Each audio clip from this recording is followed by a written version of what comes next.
На обед 2 минуты и только стоя, марш-броски в плюс 35, ночные встречи с нарушителями государственной границы на заставе в Благовещенске. Армейские рассказы от бывшего рядового Князева, ныне вице-премьера Коми, сыктывкарские школьники слушают, затаив дыхание. Вспомнил Анатолий Князев и про свои школьные годы. Признался, пока жил в глухой деревне, завидовал городским ровесникам только в одном – в больших школах не было проблем с учителями. А вот в сельских образовательных учреждениях ситуация была напряженная.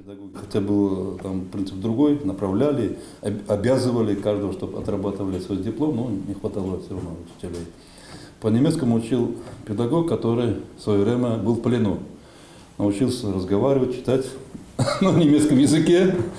Вот он стал педагогом, учил немецкий язык в школе.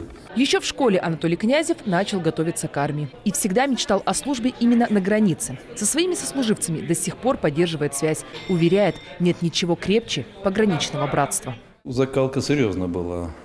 И до сих пор, наоборот, меня поддерживает, помогает в разных жизненных ситуациях выходить именно без потерь по отношению к здоровью, прежде всего. Это закалка серьезная.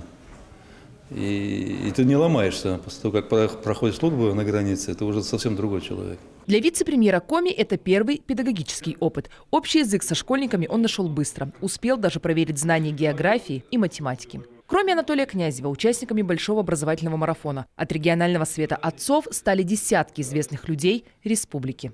Урок мужества – это как одна из частей под общей программы «Интересный урок», который мы приурочили 23 февраля. А так у нас уроки идут, мы приглашаем на уроки интересных людей на протяжении уже последних 2 лет. Тут мы силами Совета отцов вводим по школам. У нас уже были и ученые, и артисты, и писатели. Вот дошли до министров. На этой неделе в роли учителя себя попробует и известный спортсмен Александр Васев. Тема урока та же, что и у Анатолия Князева. Ваше будущее в ваших руках. Виктория Палкина, Алексей Паршуков, телеканал Юрган, Сыктывкар.